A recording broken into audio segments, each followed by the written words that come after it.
For this video, I am borrowing the title of a column by Daniel Darling in World Magazine, linked below. He cites the latest research and his own observations on the topic. How political are our conservative churches? Darling begins his column, quote, "If you have been reading most political and religious coverage over the last several years, you'll come away thinking that the biggest threat to American democracy are evangelical Christians, and especially those who attend church every week. A virtual cottage industry supports an endless stream of articles, books, sermons, and podcasts that give the impression that Sunday morning in conservative churches is like a Republican pep rally with prayer. When I was writing my doctoral dissertation in the 80s, it was common for my secular university colleagues to accuse Christians of crossing the line between church and state. They said that Christians were trying to take over the government and impose a Christian theocracy on the rest of America. I read online constantly about Christian nationalism and the threat conservative Christians are to democracy. I spend a lot of time with pastors, and granted, they often complain that they are being pressured by a minority of their members to be more political. Why don't you do more to defend Trump, they say. So I know what happens. A number of our congregants are strongly political and want their churches and pastors to do more to support conservative political causes. But overall, the accusation is nonsense. Darling cites recent research that says only a very small fraction of American pastors invoke politics from the pulpit.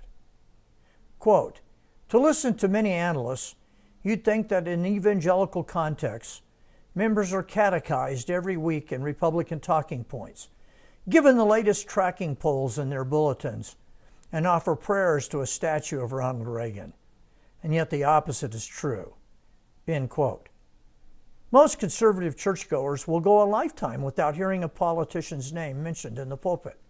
During my 50 years of pastoral ministry, I have never once supported a political position from the pulpit, and to the best of my knowledge, have never once made political reference or mentioned any politician, liberal or conservative. My grandfather was a pastor in West Virginia. I have most of his sermon outlines, which are often quite detailed. He had very strong political opinions, which I often heard in private conversations when I was a kid. In perusing his sermon outlines, never once does he mention politics. Most of the outlines are from sermons he preached in the 1930s. Never once does he mention the Great Depression. I could take any one of his outlines, walk into any church in America, and preach from it without changing a single word. I have a son who is a pastor, and he is the same way. Like almost every evangelical pastor in America, he never mentions anything political in any sermon. If you want to hear politics from the pulpit, you need to go to a progressive left-wing church, where it is a constant theme. Research shows that people attending churches that hew to the left-wing side of the political spectrum are far more likely to make a political reference from the pulpit. When Barack Obama was first elected, he was viewed by the left as a messianic figure. Benjamin Plotensky chronicles this in City Journal.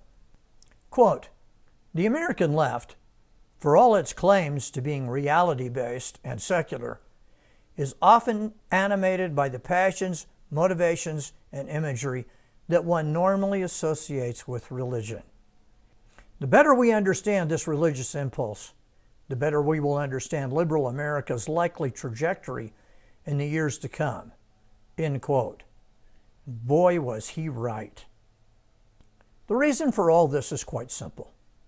I am a political conservative, but it is not my religion. Christianity is my religion. It's what I care about. I have very little interest in your politics and a great deal of interest in your soul. But if you are a member of the progressive left, politics is your religion. In the words of Joseph Bottom, you save your soul by the way you vote. So people on the left care far more about politics, and churches on the left are far more political. Thanks for listening.